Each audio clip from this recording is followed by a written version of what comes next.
This episode of the Citadel Cafe is brought to you by listeners like you. Visit patreon.com/the Citadel Cafe to find out how you can become a patron and help make this show possible.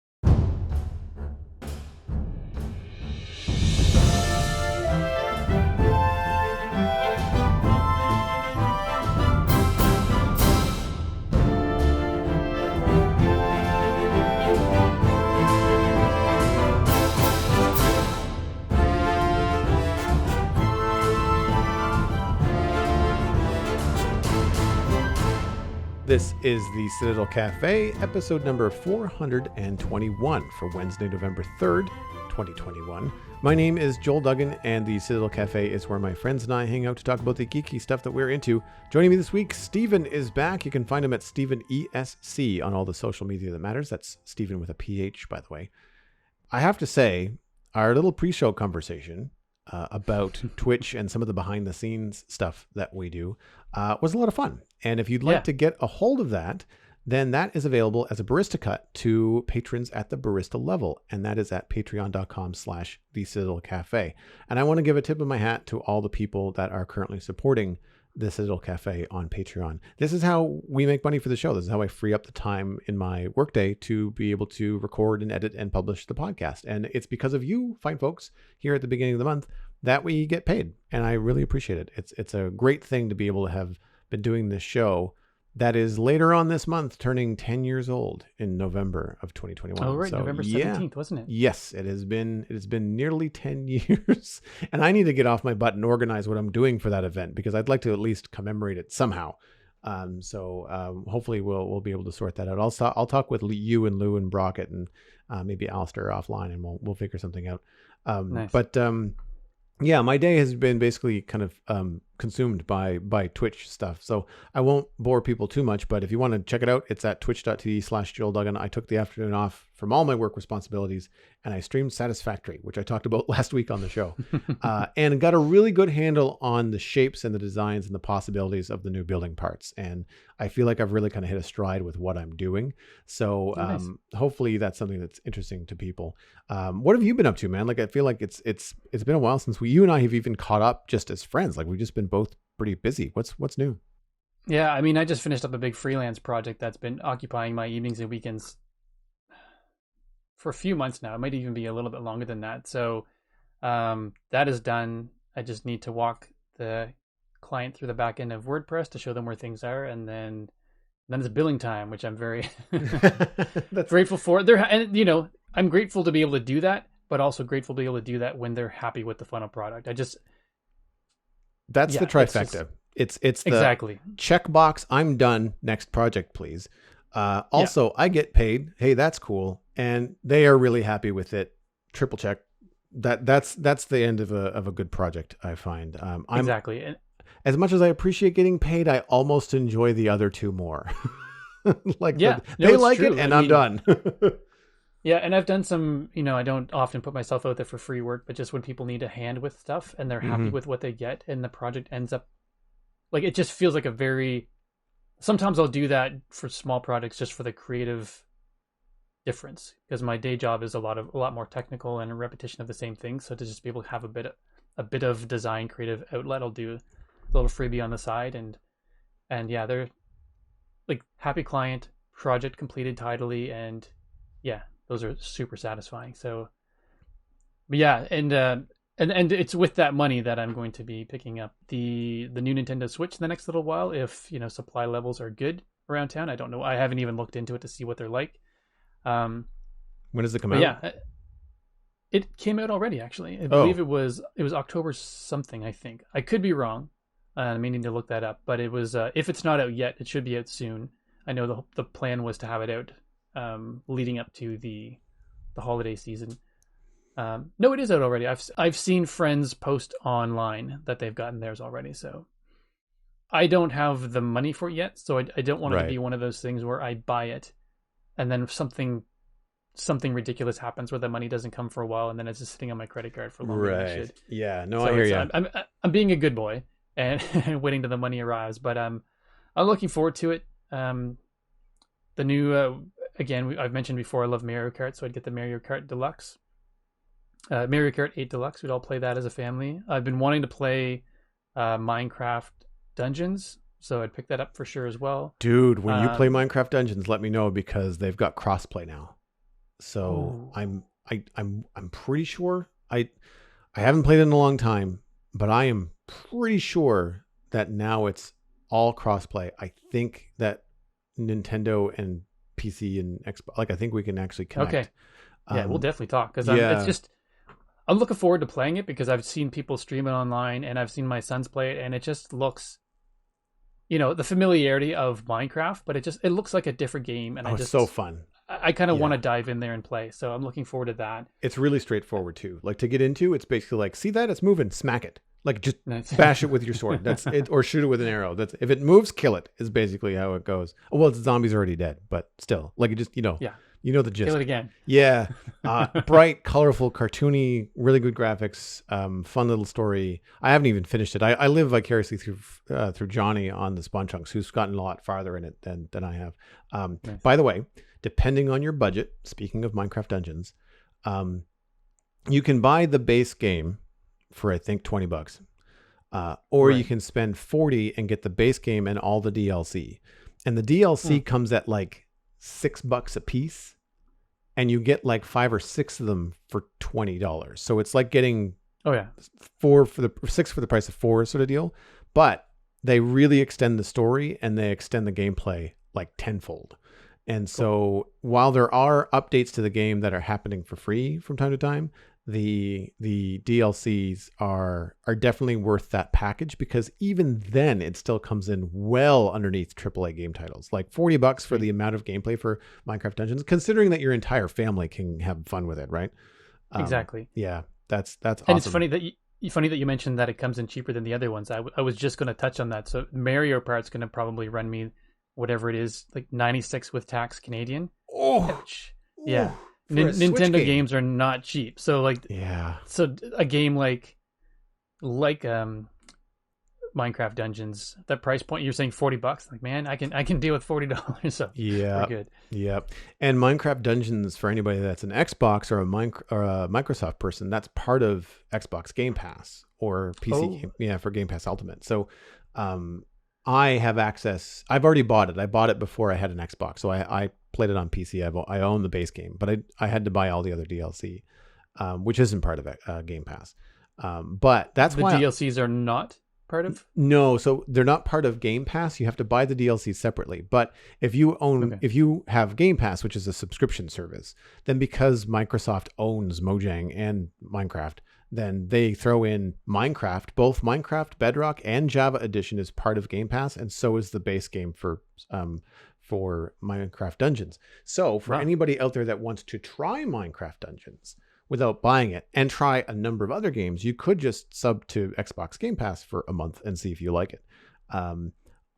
Because of the price of games and because of the fear of trying before I buy, and really would have to be in bed with the franchise to just buy without looking at it.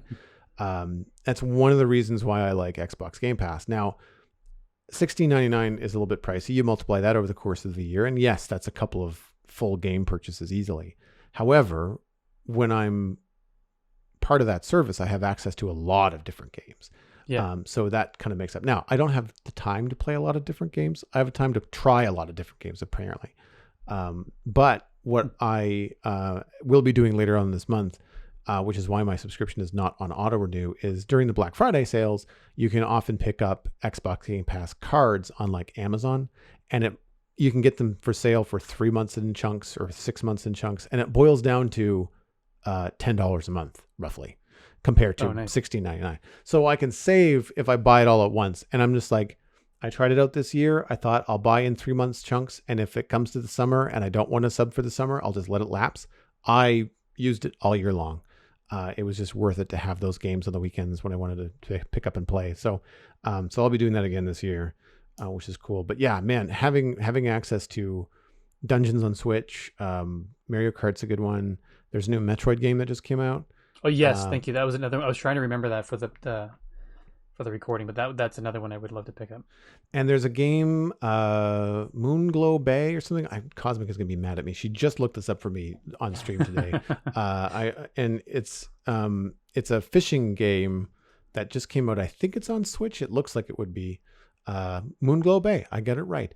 Nice. That just came out today. I think I've mentioned it on this show, or maybe I mentioned it in the Render Distance on the Spawn Chunks podcast. But it's like a pixel art. No, sorry, it's voxel based, so it looks like Minecraft in that it's 3D cube stuff. But it's basically like one of those chill fishing games where you kind of like go, you fish, you collect things, and it looks like it's very pleasant. It looks like a very stress-free game, which some people might need these days. So that is out either now or soon. I feel like it's out soon, but it's on One, Series X, Microsoft Windows. It doesn't say that it's on Switch, but it's the kind of thing that screams that it should be on Switch. So maybe it's coming in a later date. I don't know. Released October 26th. Okay, so it was recent. On Steam anyway. I'm not sure if it's the dates are different elsewhere, but right, cool. Just found it. Yeah. So, but looks like a fun little game. Little game. The other thing that I've resubbed to is Crave. I was talking with Alistair about this last week and decided to take the plunge. I'm going to pause my Netflix subscription midway through the month, whenever that comes up for renewal. I think it's like the 25th or something. And I resubbed to Crave in Canada. And people are like, why would you do that, Joel? What's Crave? Because a lot of listeners are obviously not from Canada. Crave is the equivalent of like ABC and CBS content in Canada. So that's how I get Star Trek. Is I don't have cable, but I subscribe to Crave, and then I get Discovery when it premieres on the 18th. I can watch that new Prodigy cartoon that Alistair talked about last week, and I can catch up on Discovery from last season, which I didn't finish, as well as watch Picard later on when it comes out. I thought I was going to get a lot more HBO content, but it turns out that HBO Max does not fold over into Canada. We've got the different version of HBO, which is infuriating because Bell Media has a exclusive deal with HBO, and that's the only way that you can get it is through Crave. And the Crave doesn't give you an option anymore. So for a while there, I could subscribe to Crave and get the Star Trek stuff I wanted for $10 a month. And if I wanted HBO, I could add $10 a month for $20 and get HBO Now, or HBO like as well. And they've scrapped that. And it's just $20. You don't have a choice, and you get Crave and HBO. Now it's fine. Oh, geez. Because this month I would have wanted to. Like if I was giving up my $20 Netflix, I was going to go for HBO. Because I'm thinking like there's only a handful of shows on like regular network television that I would actually watch. Most of the stuff that I would want to watch is like HBO, catching up on Westworld or whatever. And movies. I was thinking like, some of the DC properties and like Birds of Prey and not Birds of Prey. The Harley Quinn movie that came out, The Emancipation of Harley Quinn, like all that kind of stuff. Right. What was that one that Lou talked about on the show a little while ago? Suicide Squad. Like all that kind of content is there. And I'll get into a pick later on this episode about the WB or DC content on HBO. But I was pretty disappointed because I really wanted to watch Dune. And I thought I was going to get access on HBO in Canada. Turns out, nope. I don't know when or how that will eventually make it to HBO and if it'll come to Canada, but it's not the day and date premiere of theaters and HBO Max. I think I have the new Dune. The new Dune. Yeah, the old Dune is there front and center. And I was just like, that's not the one I want. Not the one from 84, thanks. I've seen it. It's fine. I just don't want to watch it again. Anyway, so that's where I am with my streaming content, and I'm going to try to keep people more apprised as to what I'm subscribed to and stuff on the show. I feel like that might be things that people are interested in. So as of right now, it's pretty much everything. I have Amazon Prime, I've got Netflix, I've got Disney Plus, and I have Crave, and now HBO. So if I can't find anything to watch, then that is my own fault. Yeah, a little too picky, perhaps. Right? So while we're talking about what we're watching and stuff, what's been on your small screen or big screen the last little while? I've been actually rewatching a lot of things in the last little while. I'm not sure why. I'm usually looking for a new thing to kind of catch my eye and watch, but just I guess with the new Matrix movie coming out later this year, we've gone back and started watching the first 3 installments again. One of my sons had seen them all, but my other son hadn't, so we're just kind of watching them again as a family, which is pretty cool. season 4 of Stranger Things is coming out year, so we decided to again go back and watch seasons 1 through 3 because boys are old enough now that they can enjoy it. Plus, I was just flipping through Netflix, and there's a show that I used to watch called Sense8, which is definitely not for the kids, so they're not watching it. But they did 2 seasons, canceled it. There's public outcry, and they created a movie afterwards to kind of wrap up the entire storyline, which is cool. So which I have not seen, so I've gone back and watching season 1 and 2 of that again. So it's been really great going back and seeing them again because I know that I enjoyed them. But, some of the cool parts that were in them that made you enjoy them the first time, that I'd forgotten about some of them, so it was neat to see them again. Or some things you don't forget, like the first time you see Trinity jump in the air and the camera does the signature pan around her while she's in the air and then she kicks the guy. It's a classic now. And it's just seeing that again with my sons for the first time, it was pretty darn cool. And then there's the lobby scene and the I Know Kung Fu, just a lot of really neat stuff to see again. And then Stranger Things, the first time you're introduced to Millie Bobby Brown as 11, you knew she was going to be, like, she was just talented and going to be a star. So it's just kind of neat to see all of those things and appreciate them for a second time. Actually, in some cases, a third or fourth time around now. I can't remember how many times I've seen The Matrix. So I've seen it a number of times, and I did start to watch it again maybe this year at some point, but I never got too far into it. Like, I think I got to the part where they did the whole kung fu thing, and then I got distracted or I had to go, and I never came back to it. And it's not that it isn't good or isn't enjoyable. It's just like I've seen it before, so there's not that pressing urge to like go back and finish it, right? Yeah, exactly. Yeah, it's made me realize though I probably only seen the second and third movie, I don't know, maybe 2 or 3 times. The first one I've seen a bunch. Like, that one could have easily been a standalone movie on its own and not had the sequels afterwards. I mean, it was successful enough that it was just screaming for sequels. But the part 2 and 3, I think there's a lot that I liked about the second one, but then it also relied so heavily on CGI for some of the fight scenes, where the first movie was just all camera work and cables and stuff like that, and just so spectacularly done that the reliance on CGI in the second one kind of made me go, why did you have to go that route? Yeah, and back then it wasn't as good as it is now. No. And so I find that tricky sometimes. And we all have such a good eye for it because there's movies that are now knocking it out of the park, like the new Spider-Man films and the any of the later Avengers films. The special effects are just phenomenal.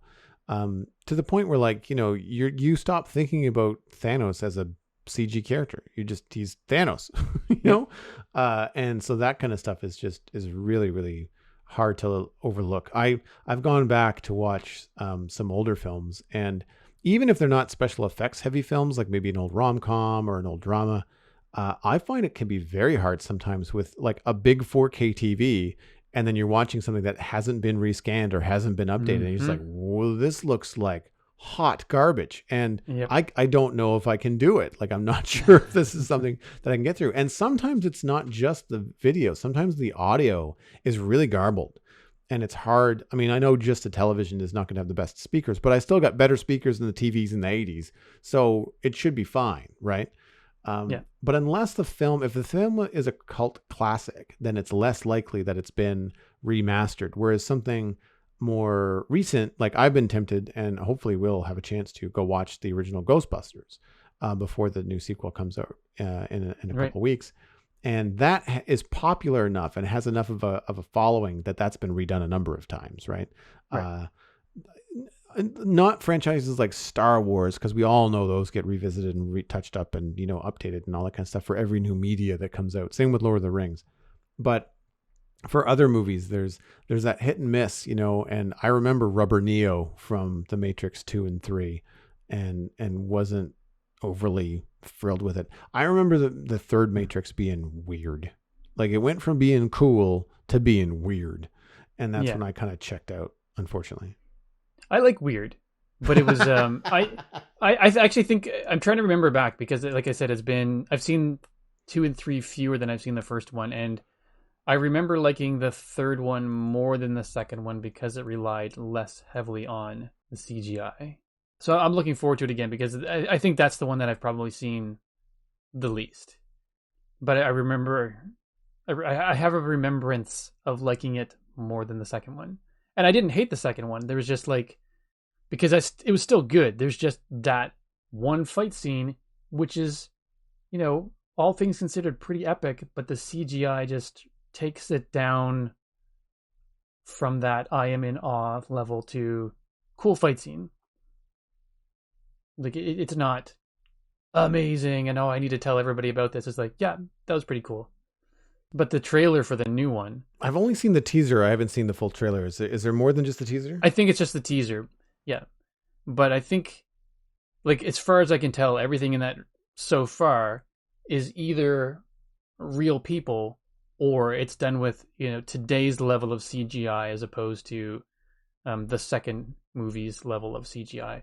But it just looks like they've done some things that just make it look so, like there's a distant shot of somebody jumping off a building, and it just looks, it's just like such a nice touch.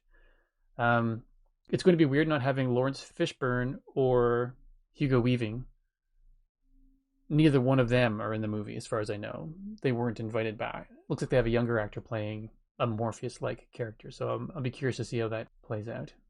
The love interest for Neo. What's the Carrie-Anne actress Moss? name? Carrie-Anne Moss. Thank you. Yeah.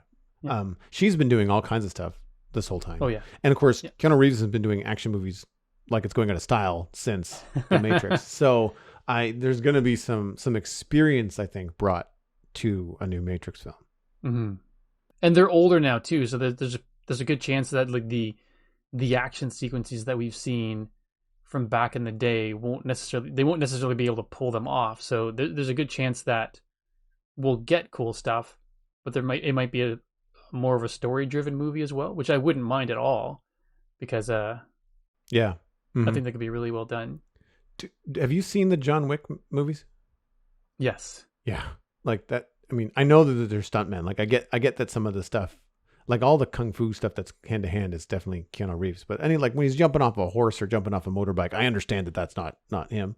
But it's so well done and so heavily practical stunts. Like there's a real respect for the stunt crew. And whenever I've seen him interviewed about those movies, he's always just so modest and thankful and quick to thank the stunt people and all that kind of stuff. And it's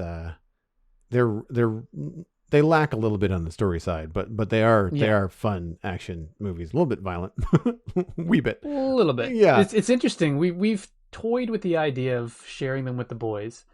They're kind of getting to the age where that might be okay. It's, as long as you say, look, there's a lot of shooting in this. You may not like it, but it's like, it's all acting.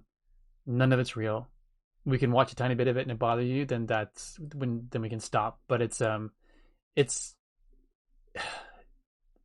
like the fight sequence choreography is, even though it's not like your normal kung fu type choreography, or I shouldn't say normal, but the stuff that I used to see as fight choreography, it's all guns and stuff, but the choreography of the people coming in, how the whole scene plays out, and from what I recall, there's some lengthy scenes that don't have cuts in them. Very much so, yeah. Without edits, that are just really well handled. And I'm a sucker for scenes with no cuts, to the point that if I'm watching something and I'm about 30 seconds into it and I go, wait, they haven't cut yet, got to rewind it and then watch it from the beginning again so I can take in the full appreciation of the no cut. Like sometimes I won't necessarily realize it right away, and then I'll kind of get partway into it and go, no, I need to go back and enjoy it all. There's a science behind that too, and why, as we're older, we appreciate that kind of stuff. I don't remember the YouTuber, and I don't remember the YouTube show that they were talking about.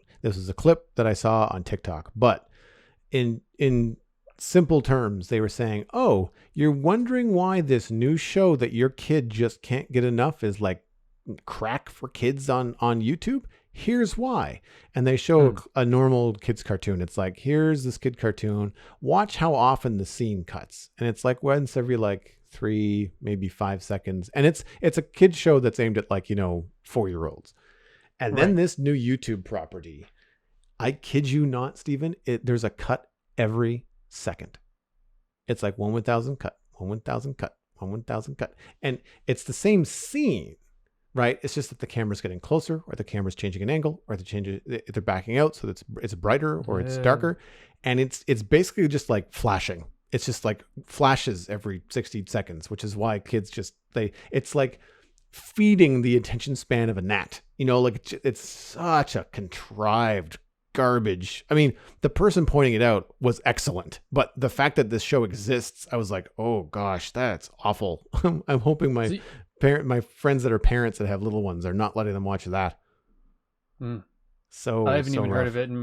Because I didn't name the show because I don't remember what it is. But there's some new show out there that's like all hyped up for the little tots. I don't know what it is. But anyway, not a big deal.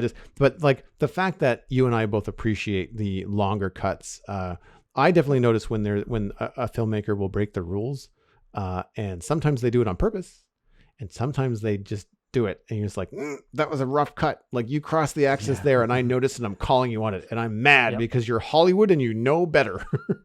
You know better. The one thing that I have really enjoyed, and I'm trying to remember what show it was in that I was watching this in. Was it? Oh, you know what it was? It was that horror show I watched on Netflix, Midnight Mass. Midnight Mass, yeah. They do this thing where they frame the character facing left, but well to the left of the screen. Oh, so they feel very crowded by the frame of the camera, and it's really uncomfortable. And it's meant to give you that feeling because the conversation that's happening is really uncomfortable. And I love that kind of stuff. We're like, okay, I see what you're doing. It's working. And I understand why. And I was like, that's so good. I love it when filmmakers use techniques like that. I don't want to say tricks, when they use techniques like that to communicate emotion with not just the acting and the verbal stuff. It's also the cinematography and like where all that kind of stuff lines up. It's crazy cool. And The Matrix had a lot of that, if I remember. Not necessarily that dynamic back then, but like the visual storytelling in The Matrix was as important as what was going on, because they didn't just slow down time to that bullet time for the sake of it. It was to illustrate how fast the characters were moving, how much they were perceiving at any one time. Like there was a rhyme and reason for it. It wasn't just, this looks cool. Yeah, and it's interesting that you mentioned that. I forgot when the helicopter crashes into the building, and it does that ripple thing. It's just, wow, what a cool effect. That's pretty neat. And I can't remember if I mentioned it here before, if it was somewhere else, but the slow-mo guys, it's a couple of dudes out of England, don't know exactly where, or somewhere in Britain. They record things in super slow motion, and the more popular they've gotten, the slower cameras they've been able to purchase. So they've got some really cool gear, and they threw a rock, I believe it was a rock, or it was something hard, at a window, and had it slowed down to, I think it was 32,000 frames per second or something stupid slow like that. And the glass rippled on impact the same way that the building did when the helicopter hit it, and then it shattered to pieces. So it was what I just thought was a cool effect in The Matrix is actually the way a piece of glass ripples before it shatters. So it's pretty neat. It's really cool. I've seen a number of clips from that YouTube channel. They do some fun stuff. I've seen them fire like bullets into gelatin and exploding water tanks of stuff. And there's some very, very cool things. The last slow-mo thing I saw, which wasn't, I don't know if it was done by them, but someone took one of those really big Star Wars Lego sets, the Super Star Destroyer, the UCE edition, and they dropped it from, I don't know how high, onto a very hard surface to mimic the Super Star Destroyer in Return of the Jedi crashing into the Death Star, slowly careening down, and then it blows up and there's this huge fireball.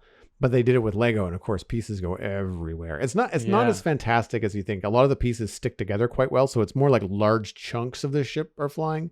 And also you just kind of like, if you have enough disposable income to buy that thing and then drop it like that, we need to have a conversation.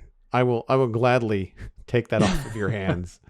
Well, as you were explaining it, my brain was going, but pieces could actually snap.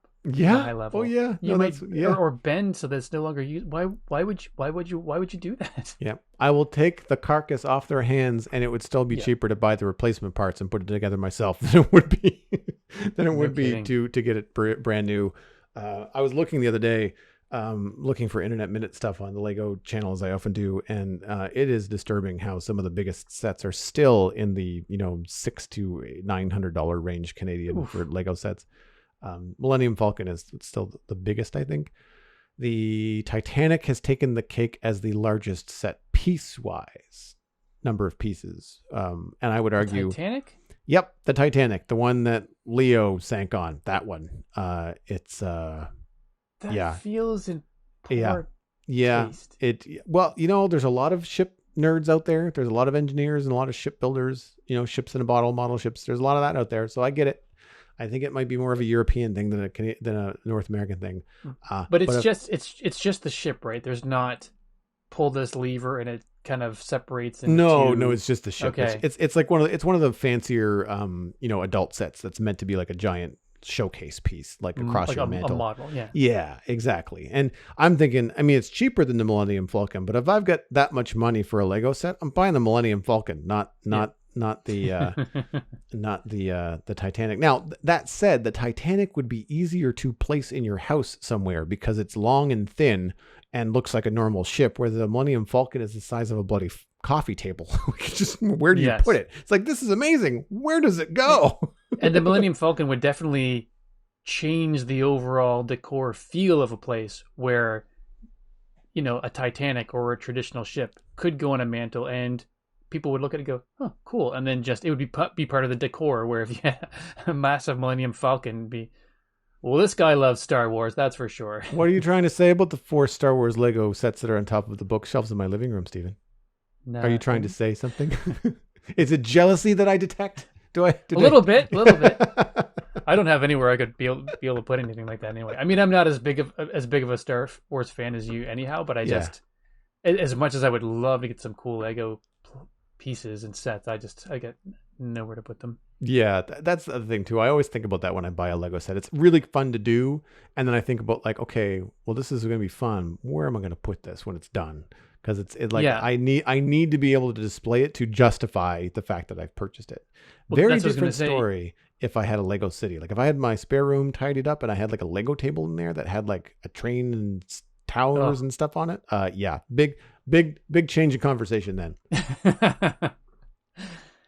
Your Twitch channel would have an entirely different set of shows up there as well. Yeah, for sure. Working on the medieval realm. We're Yep. not talking the Citadel here, folks. Nope, medieval we're realm talking and Lego. Yeah. So I noticed that you've been watching some Apple TV Plus. That is the other service that I mean to pick up this month because of the show that you were watching, Foundation. So without spoilers, how is it? I'm not sure if you're a fan of the books. I've heard some mixed review from people who had the books and loved them. It's based on the books. Other people say it shouldn't say based on the books. It should say like inspired by the books. Okay. But as somebody who's not familiar with the story, other than what the trailer has told us, where basically this civilization's futures, like the demise of this civilization has been seen in the math. So this it's predicted by character name Harry Seldon, I believe it. Yeah, Harry Seldon, played by Jared Harris, and basically he's predicted the fall of the civilization. And people say that's impossible. Oh, you're just a false prophet or whatever. I forget the words that they use, but he's like, no, it's like I'm not predicting it. Like I follow the math.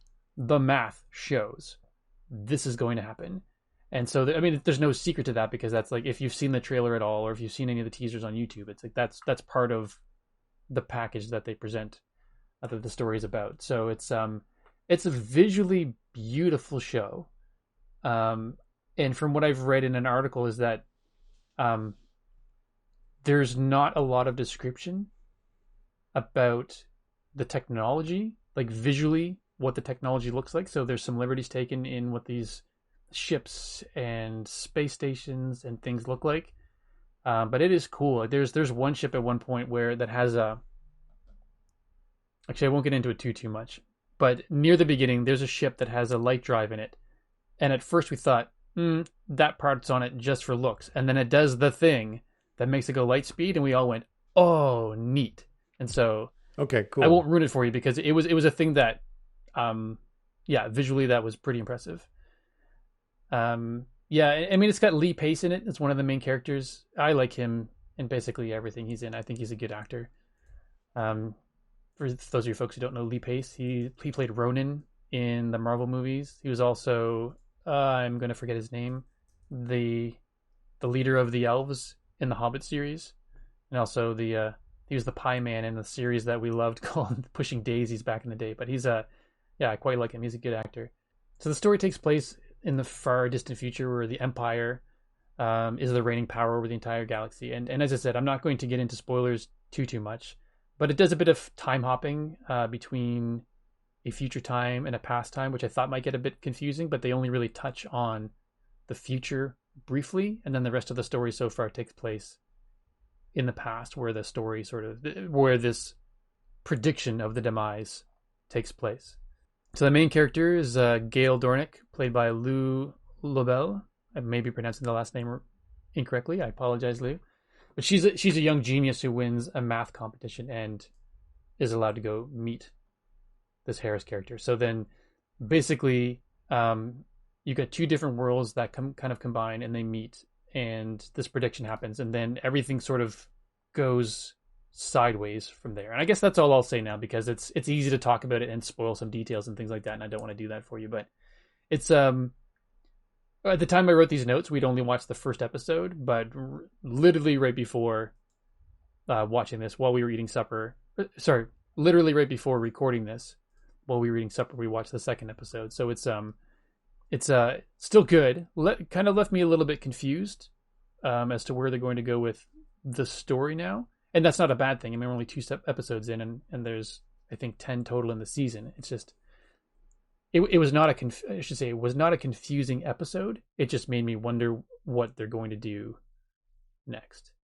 I'm glad that Apple TV Plus is doing this in the same way that Disney releases a lot of their stuff, which is week to week. Now, one thing to consider is like, the Apple TV Plus, I think it's only $5.99 a month, unless I'm messing up the price. I've got a part of my sort of my Apple One subscription that has my iCloud in it, Apple TV, Family Apple Music, and basically the services that I use packaged together at a discounted price, which is, I'm always happy for that. Discount is good. Well, when you can bundle that kind of stuff, it makes sense, right? I always I look at that kind of stuff, and where I lose out is that I'm not a big music guy. And I mean, I like it, but I don't like it enough for a $10 a month subscription. And so the bundle ends up being like, well, it's cheaper for me just to go the $7, because I think my iCloud bill is something like $1.50 a month or something nominal. So like it's still under that $10 mark, for the two of them. But that's good to know that they bundle for the folks out there that want to have that or have. That's the other thing that comes up quite often with me. I'm not a family, right? Whereas you've got, a number of people listening to music, watching stuff, and more devices to then back up on the cloud. And so, I mean, it makes more sense the more people that are on it, of course. Yeah. And my older guy now, he's all loves music. He's got stuff going all the time. He's basically plugged into his headphones and his phone listening to music most of the day, the songs that you would buy through iTunes back in the day, 99 cents each, or 99 cents US, which would be $1.29 or $1.39 up here in Canada. And man, that stuff adds up. So basically having the $14.99 a month to have everyone have access to all the music that they want to listen to is pretty sweet deal. And I've got a decent enough data plan on my phone that when I go in the car, I plug my phone in and I have Apple Music playing wherever I drive. So it's like I have music that I want, as opposed to sorry Halifax, but just radio stations that I cannot listen to. No, they're just They're There were a terrible. handful of good ones, and then they've all flipped over to ones that Yep. I can't spend too long on, I'm unfortunately. the same way. I also can't stand advertisements, or at least I can't stand advertisements that are not targeted. I know it sounds like a Yeah. weird thing to say, but like I do listen to Spotify and I'm still training my brain. I only recently this summer switched to a unlimited plan where I could actually listen to something streaming on my walk to the gym for half an hour and not worry about running through my data and getting a big bill. For those Nice. wondering, cell services and prices in Canada suck. So it's hard to, Abysmal. it's hard to justify, but I ended up getting a discount because my internet service provider is the same as my mobile provider, and they give me a Nice. discount. So then it made it feasible for me to make the leap, and that allows me to do a lot more, call more people nationwide, all that kind of stuff. But it also means that I have to remember that when I'm walking to the gym with my phone and I'm done, or I'm just not in a podcast listening mood, I can go, wait a minute, I can stream Spotify and listen to any song I want between now and the gym. And it only takes me like a 60-second commercial to get 30 minutes of commercial free. And that commercial is probably for a podcast I'm interested in, or some piece of tech or a game that I'm just like, oh, okay, that's interesting. Because of course, I mean, the phone, everything tracks me. It's fine. I get it. But it means Yeah. that I'm not like listening to an ad for diapers on the radio, or something that I don't care about, like sports games and stuff like that. I don't care about that kind of stuff because I don't watch Same. that many. I do like the odd, live sport event, but it's not something in my everyday. So I don't care about those commercials. So being able to listen to an ad that's decent and then go on and listen to music, however I want. I'm still trying to train my brain. And it comes in handy, specifically going to the gym, like you get 10 minutes out, you're like, I'm going to switch this podcast over to maybe some AC/DC or, some Led Zeppelin or something that's a little bit more my mindset before going into lift heavy weights. I find it very handy. I just have to remember to do it is usually my issue. But it sounds like Foundation is good. I haven't talked to many people about it, but mainly because I've not been seeking out that conversation, because I need to get off my butt, sign up for my free week, which I meant to do like the 1st of November.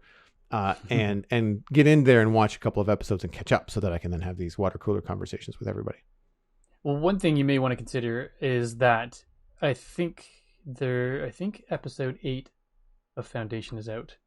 So you may want to just 8 of 10, I think. It's started, I think, in September. And so you may want to just wait a tiny bit, and you could probably, and I'm not saying just do it for the 1 month and then don't do any more. But if you wanted to just, save money, and you think that you might take in those 10 episodes over the course of a month, and there's just in case there's nothing else that you want to watch on there, just wait till it's done, start it, watch the show, cancel it, and then wait till season 2 comes back on for you renewed or something. Like, yeah. That's something I wish that I could look at doing with the services that we subscribe to. But, we do Amazon Prime, but partially because for shipping prices and things like that. Yeah. And then we do Netflix, but there are shows that we constantly have on the go on Netflix. Like, Netflix has got us. There seems to be something that comes out, and we're in it for there's never been a month that I can remember where there hasn't been something that Netflix had for us that we're watching. Yeah. Disney Plus is. I'm like that with like, Disney Plus. I'm like that. They keep on rolling out these releases on Disney Plus that are just far enough apart. I'm just like, that's kind of a pain in the butt to unsub for 1 month. Because they've got other things coming up. But Netflix is getting like that too. There's a new movie, Red Notice, coming out this month. December 17th is the 2nd season of The Witcher, which means I want to go back. I want to go back and rewatch the first season and see if I'm just as confused as I was the first time around with their terrible storytelling. I like the show. I think I like Henry Cavill and we'll watch him in just about anything. But I really need to get a better handle on The Witcher. And I keep on meaning to look into buying the books. I hear the books are very good too. But the season 2 trailer is out. I watched that the other day for The Witcher, and it looks really good. And it looks a little bit more linear because Geralt, and I don't remember the young girl's name that he's now protecting, but the blonde kid. Not Millie. No, I don't remember. Anyway, it's not important because it's been a year since I've seen the show, and I wasn't planning on talking about it. But it's one of those things where if they're together, then there's hopefully going to be less hopping around, or at least when they are together, you'll be like, okay, I know where I am in the story. If I'm with them, hopefully it'll follow a straight line. I feel like that's some feedback they must have at least heard from a lot of people. Yeah, and I think the timeline was extra hard to follow at certain points because Geralt doesn't age, and again, I didn't plan on talking about it, so I forget the characters' names. But the main witch or sorceress character, Yennefer. in I remember her name. Yeah, Yennefer. Right. She goes through a transformation where she no longer ages. So you've got these characters that are in multiple timelines that look exactly the same, and so it's hard to know what's happening when. But my wife, she read all of the books and thoroughly enjoyed them, and she's a massive Henry Cavill fan. So nice. Can't blame her. No, he's very charming. Even in interviews and stuff like that, he's very. There's a number of people that are like that. I mean, and like Tom Hanks, I will watch Tom Hanks be interviewed about just about anything. He's just an articulate, charismatic, charming guy, and I find Cavill's the same way. He's intelligent. He's well read. He can talk about this kind of stuff at length, which I find really interesting. There's a really good. I don't know whether it was you that recommended it. Somebody recommended it on the show. There's an interview on Netflix. I think it's on Netflix, or maybe it was on YouTube. Oh, you know what it was? It was the WitcherCon. They did a WitcherCon event, a virtual convention about The Witcher. And Henry Cavill was interviewed for like 45 minutes, just him in a chair, other guy in another chair. The other guy was kind of annoying, but stage personality kind of stuff. But the answers that Cavill was giving, and the fact that the show wasn't edited so heavily that they didn't edit out the pauses when he sits and thinks about like how he's going to answer that question. I liked that nature of the interview. It very much felt like a live sit down convo.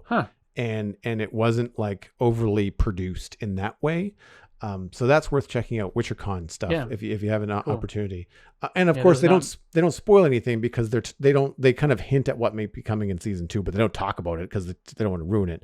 And so if you've seen season 1, then it's free game.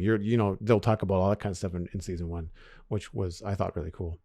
Yeah, very neat. That was not me that recommended it, but I'm gonna definitely check that out. That's cool. So I'll circle back to HBO and what I have been watching. And I wish I had finished it before the show tonight, but I ended up running late on my stream and I didn't get all the way through. I've got about another half an hour left of Wonder Woman 1984.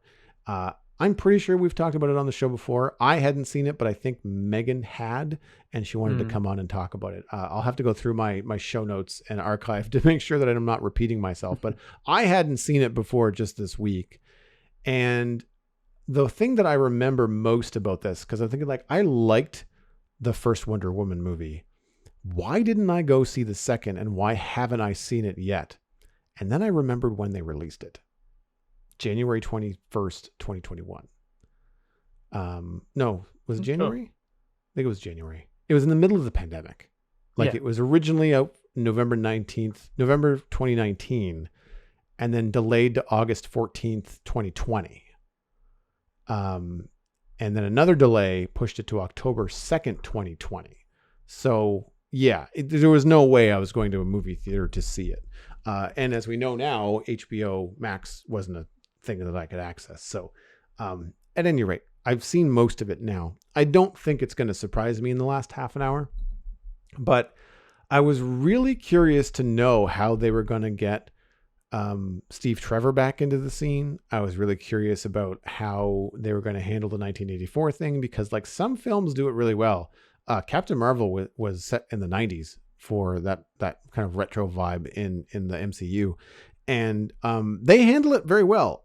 There are some odd parts in the first action sequence, as you've probably seen in the trailers, where it's at a mall. So there's all that mall fashion. Actually, you'd be right up your alley if you were watching Stranger Things recently. Nice. Very bubblegum, bright colors, bright sunshiny mall, but everything feels very cartoony. And I think it's the combination of the 80s fashion, but then it was also filmed like it was in the 80s, which is very strange to see a modern film have that kind of like bright, oversaturated vibe. Interesting choice. Yeah, and there was a lot of wire work and a lot of really strange kind of like cutaway things where we've seen Wonder Woman. We know that she's out there. I don't understand why they're not giving us a full view of her in these shots. And I think part of it was the idea that they wanted to kind of like dial it back and have Wonder Woman be a little bit more like a blur that comes in and saves the day and then runs away before people even see what's going on. And they get into it later on with some like, B-roll of like news footage saying some mysterious woman saved the day today and we don't know who it is. And I was like, oh, okay, right. So she's lying low, I guess. But it gets quickly into the story. And like, as I've probably mentioned many times before on the podcast, the movies that she has been in have not always been great. I liked Wonder Woman, but the other DC Justice League films and Batman v Superman have not been amazing. But I will watch Gal Gadot in anything. I don't care. She is, like I mentioned about Henry Cavill and Tom Hanks, she's charming. She's well-spoken. She's an excellent actor. She has that presence and that concern that Wonder Woman has. Like she's going to punch the bad guys, but she's very concerned about humanity and truth and the things that are important. And they managed to nail that without making it feel hokey, which I think is good. Not that there aren't some goofy moments. Some of it I'm sure is fan service for the comics and I'm just not familiar. So when she spins a lasso like a whirlwind and blocks bullets with it, it's not nearly as cool as her blocking bullets with her gauntlets. And and they do it for too long. So she's kind of standing there spinning this lasso for like a minute. And you're just like, okay, this has gone on long enough. But then like, as soon as you roll your eyes and go, that was dumb. Then she does something crazy where she kicks the snot out of 3 guys at once. And it's like, martial arts types moves. But of course, coming with the power of Wonder Woman, she sends them across the bloody room. And they're all people you don't like. They're all, bad guys. And you're just like, that was great. And so like on the heels of the goofy roll your eyes, there's this amazing moment where she's like, I need to stop this moving Humvee. I know, I'll slam my feet into the ground and jump as hard as I can. And she sends the freaking thing flying. And then she's up 60 feet in the air. And you're like, that was badass. Like there's some really more cool of stuff. that, please. Yeah. And then followed up by some really goofy moment. Like there's a car chase in the middle of Egypt and they're in the middle of the desert and it's a highway and they're high stakes chase with like armored vehicles and stuff. And then there's kids playing with a soccer ball in the middle of the road. And I'm just like, from where? Like what? Like there's a house and stuff there, but the whole thing is obviously just like not part of any community. It's like, where can we film this and make it look like it might have been someone's house? And it's terribly, terribly done. So we can't have 2 men carrying a glass pane across the road right here. What else can we do that's close? Yeah, exactly. That's exactly. It's so contrived. So contrived. And I mean, thankfully there's fewer moments like that later on. But the part that really started to grate me the wrong way, Maxwell Lord is the villain in the film, played by Pedro Pascal, actually, who's an excellent actor. But not in this. It's hokey 80s Bond villain, even for this movie. Like it's really rough. Yeah, it's unfortunate. I mean, it shows he's got some range, and I guess it's supposed to be comic relief, but it's really not that good. The better villain, and I'm only just getting to the climax of that confrontation, is in Kristen Wiig, who plays Barbara Minerva Cheetah, and how she gets her powers and kind of becomes that is part of the story. And that's just as interesting as what's happening with Diana Prince in the film. So, spoiler warning, I won't get into the results or the end of everything, but I'll tell you exactly. I would like to see it at some point. Yeah. Which I haven't seen it. So I'll just get into the crux of what's happening, and that there is an ancient artifact that grants wishes for a price. So think Monkey Paw from The Simpsons, right? Right. Be careful what you wish for. And so the moral of the whole movie seems to be, don't take shortcuts, right? Do the work, get there the right way. And every character in it that is part of this story, for good or for ill, including Diana Prince, has made a wish on this stone. Now, when Diana Prince did it, she didn't think it was real. She just thought, whatever, I'll just wish for it. And that's how they work Steve Trevor back into the film. And I won't get into anything else, but that's how he's back in it. So it actually works if you're a fan of magic in your superhero movies, which I'm not. So that aside, I can see how it works. And I will have to kind of like give a nod to the fact that magic is very heavily established in DC, much more over Marvel. Marvel, it's there, but it's kind of like the underlying thing that no one talks about with Doctor Strange. Whereas, whereas with DC, it's all over the place. Like there's the Lazarus Pit and Batman, there's demons, there's all kinds of stuff. So I get that they've got it there, and Diana Prince is half god. Like her dad is apparently Zeus. So like there's a lot of stuff going there, and her lasso glows. So like there's a lot that I can at least, and swings on lightning. Yeah. Well, when your dad's Zeus, I got that from the trailer. Yeah, I guess so. I mean, yeah. So there's stuff like that, but see, after goofy stuff like that, there are cool, poignant, emotional moments that I won't spoil, but they absolutely nail. And they nail in a way that is exclusively Wonder Woman, that I feel like only Gadot could do. And they don't copy other superheroes when they do it, and they could have. And they made it their own. And I really, really enjoy that. There's a moment right after the lightning. There's a moment with Steve Trevor when they're making an escape, with a classic Wonder Woman thing that's part of the comics, and the way that they handle it is really cool. Right. The thing that I like about the film is that it's not afraid to slow down. It is not an action movie where it's a mile a minute and a cut every second, and it's all action with no story. There's story. I would say that the emotional parts of the story are what carry it for me. The plot, I could take it or leave it. Because the plot circles around Maxwell Lord. Like, he's doing bad things. Diana Prince has to stop him. Got it. But he's doing weird bad things. Like, it's not like even Dr. Evil shot straight, right? Like when, Austin Powers is up against Dr. Evil, you kind of know what's happening. And in this, you're just kind of like, I really don't understand Lord's motivation. I don't understand how he knew to do the things that he's doing. Like now again, I haven't finished the movie, which means there's probably going to be a villain monologue coming my way in which he will explain everything. Again, trope I'm probably not going to like, but so far, and I'm in the final climactic battle. So I had to stop it to record the show.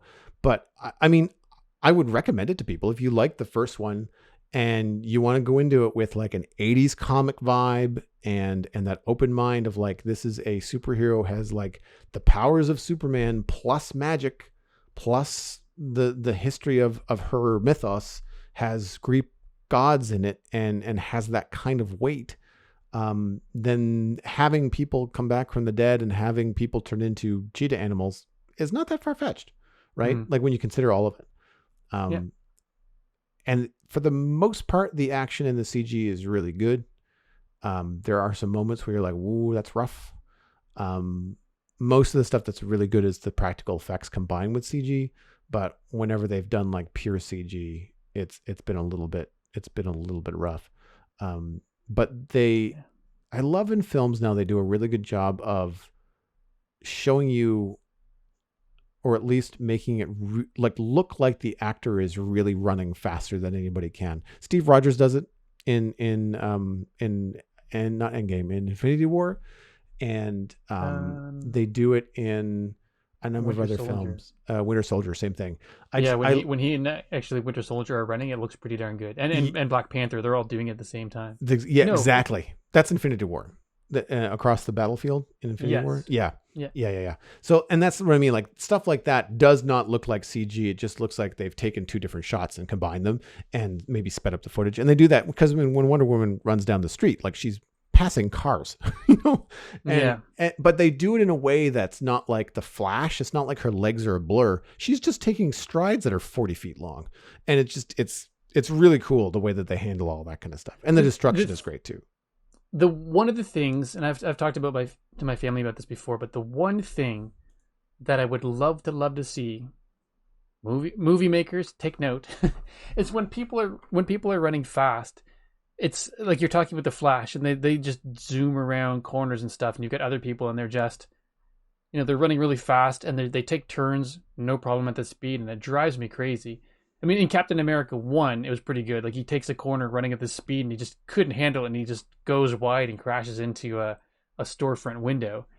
But it's like, if you think about the amount of force that they're exerting on the ground when they're making a turn, they should be like digging in, and like flecks of pavement should be just breaking off and flying off into the distance. They should be taking chunks out of the ground when they're doing a turn at that speed, but it's usually just they remain 100% upright when they should be leaning almost like a speed skater. Right. Yeah.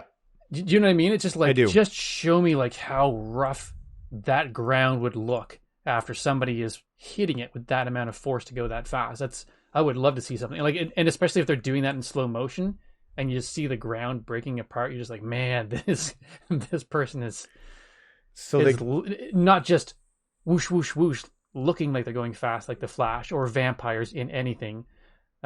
Yeah.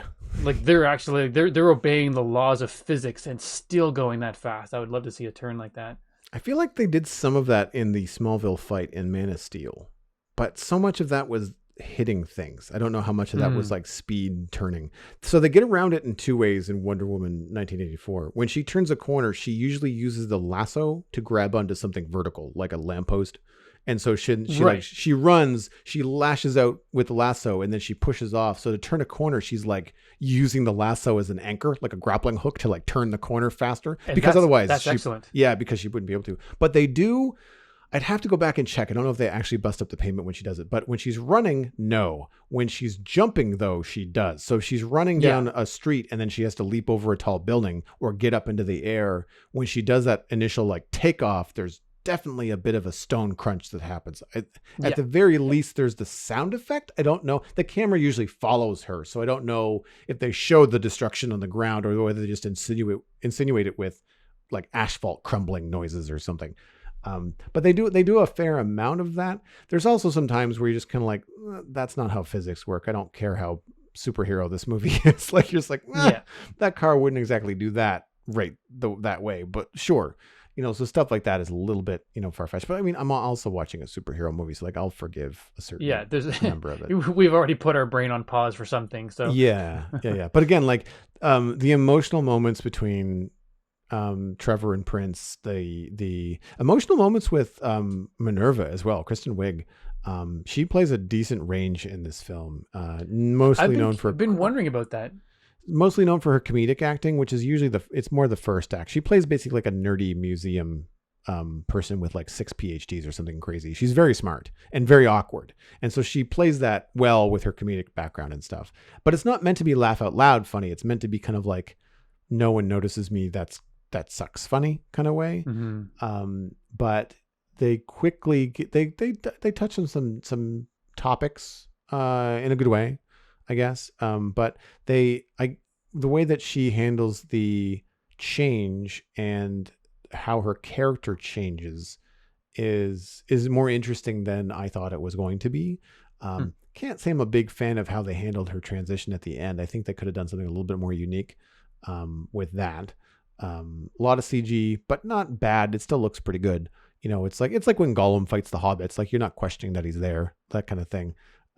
So they've done some stuff there, and I've also seen some behind the scenes stuff because I do follow Gal Gadot on Instagram, and back when it came out, she was showing like snippets of interviews and some behind the scenes with her and Kristen Wiig on set, and like all the stunt training and all the dedication that Wiig put into the role to play like a big Wonder Woman villain. Actually, if not one of the biggest Wonder Woman villains, I think. I'm not as familiar with the comics as other people are, but again. Great performances from her. Everybody else is in it for a hot minute. It's really just the four of them, Gal Gadot, Chris Pine, Kristen Wiig, and Pedro Pascal. Like, that's basically the movie. Everybody else is throwaway and not worth, mentioning, because they're in it so little. But that's good though, because in that way, and that's where I think the emotion comes to it, because it's such a small core cast and so much of the film is just about the four of them. It feels like a small play when it gets into the emotional stuff. When Diana Prince and Steve Trevor are dealing with emotional moments between them, everything else around them vanishes. And it's mayhem that's happening around them. But it's important that you as the audience understand this connection. And they do that really well. And I think they wouldn't have been able to do it if we were jumping around to 6 or 8 main celebrity characters over the course of the whole film, right? and you're sticking with these core 4 the entire way. Everybody else is just supporting, and it was a good decision. Nice. There are some things that I think could have been different story wise, but again, you kind of have to deal with like, whether is that the screenplay, is that the story? Patty Jenkins directing, and of course written with Patty Jenkins, Jeff Johns, Dave Callahan. So like, you can't really lay the blame for little moments at any one particular person's foot. But again, it's on HBO. If you've got Crave and HBO, then I would give it a watch. I'm sure that was the consensus the last time I talked about it on the show. And I just looked it up because I don't have HBO, and if you've got an account with cineplex.com, you can actually watch it. It looks like for $6.99. Moving on into the Internet Minute, which is, of course, brought to you by you, dear listener. If you enjoy the Citadel Cafe and you'd like to support the show, you can do that by going to patreon.com/the Citadel Cafe. Doing so will get you an invite to the member-only Discord server, including benefits like the bonus episodes. And Stephen and I recorded a little bonus track before the show tonight, so you'll get to listen to that. And that's at patreon.com/the Citadel Cafe. Patron count this week is down to 20. We've lost a few. I try to have at least one more person than we did the month before. So we've got lots of room for you. If you'd like to become 21, 2, 3, 4, or 5, then check out patreon.com/the Citadel Cafe. And hopefully we will see you in the Discord, where lots of nerdy conversations are taking place. This week is a trailer, and I mentioned Disney Plus earlier, and this is one of the reasons why I have not unsubscribed, is because the trailer for the Book of Boba Fett is on YouTube right now. And it reminded me of the reason why I'm keeping Disney Plus, which is obviously Mandalorian Season 3, which starts on Christmas. Nice. But Boba Fett is coming out sooner than that, as far as I know. Maybe I missed the date. It looks good. It looks well done. I'm concerned about the nostalgia milking.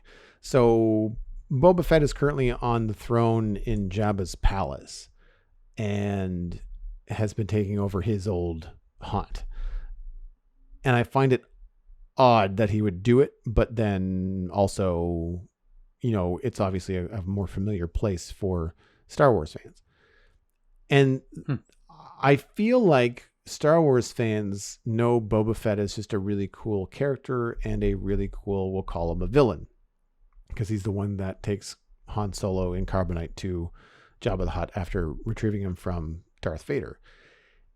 And I feel like they're trying to paint him as more of a hero, and I don't know if I'm down for that. I want Boba Fett to be a gangster or a, bounty hunter / Bounty hunter, yeah. But he's talking about like, Jabba previously ruled with violence and fear, and I want to rule with respect. And I went, what? You're a bounty hunter. I've seen bounty hunters in Star Wars. They don't respect anything other than, do they get their bounty? And I say that, and obviously the Mandalorian with, I can't remember his name, Din Djarin, I think, losing Star Wars points. Anyway, he obviously has a lot of respect and a personal code and all that kind of thing. But that's the thing about Boba Fett, is like that. So far, he's not been built up as a honor bound, bounty hunter. He's been built up as a villain, and I kind of wanted that. Like, you can do a show about a bad guy. It's fine, Disney. Don't worry about it. So I'm not sure. It looks cool. There's the cast is the people that you're familiar with. The special effects look cool. The set dressing and fight scenes and stuff. If they've learned anything from The Mandalorian, it'll feel like a Western serial. Yeah. But they obviously don't want to copy that either. So that's why I was kind of hoping for, like, if you've got The Mandalorian, which is Star Wars meets Western serial, and then you've got The Book of Boba Fett, and if that was like The Godfather meets Star Wars, I would be okay with that. But The Godfather can't be nice. I need him to be kind of like a mean SOB, right? It's interesting though, because they didn't really go into a lot of Boba Fett's character I mean, I don't have as many Star Wars. It's points all as you do. projected. It's all projected. Yeah. I get that. Like we don't know. And if they flushed them out in the books, I haven't read them. Right. So Yeah. there could be people saying like, oh, well, actually, you don't realize that this is canon and there's comics. And there could be all kinds of stuff that I don't realize. But for pop culture, for people that are watching this now, like I feel like it might be a hard sell. Yeah. I mean, if all you've seen is the movies, which would be people like me, then he's the bad guy because Han Solo's, one of the good guys. Yeah. And for me, that's how I know Boba Fett. Boba Fett is the fact that he's the guy who caught and turned over Han Solo. So, jerk, And back then, he was just in this armor that no one knew what it was. It was just cool looking. He was just visually cool and spooky because you couldn't see his face, and he had a cool voice. And then throw out things like Clone Wars and other media, then there's Mandalore and the Mandalorians, and there's this whole lore behind them now. Whereas that's all outside of the Skywalker saga, which is fine, and I like it all. But it's stuff that if you don't know about it, and even if I do know about it, it's not dealing with Boba Fett specifically. It's dealing with Mandalorians, which is different. Because you get the idea that Mandalorians and Mandalore are one thing, and then Mandalorians that happen to be bounty hunters are different. Like it's a different thing. You've left the cult, for the lack of a better way of saying it, right? Like you're off the team. You're sideways. You're doing your own thing. Gone rogue. So anyway, still looks like good and Star Wars, and will be on Disney Plus without any extra charge for me. So I will be watching it because I need a thing in my life that I will just hit next on, as opposed to spending 20 minutes trying to decide what to put next on. Right. Yeah. And I just looked it up. It looks like The Mandalorian is now happening in 2022. Oh, is it? And first episode of Boba Fett is December 29th. Right. Okay. So they've moved things around then. I would rather wait and have it be good than have it be pushed. Because normally The Mandalorian is out now. It's normally like a Halloween sort of premiere. Because Netflix was doing like the Stranger Things Halloween premiere. And Disney Plus was like, no, come watch The Mandalorian over on our channel. So having to wait past the fall into holidays was already longer than usual. But again, I'm happy for The Mandalorian season 3 to just kind of go on and do its own thing. Now, I don't remember where I saw this. It's a complete rumor. I don't have a reference, but I did hear that Hayden Christensen has been approached, if not has agreed to be in the Ahsoka spinoff series that they want to do for Disney Plus, playing Anakin and or Darth Vader. So cool.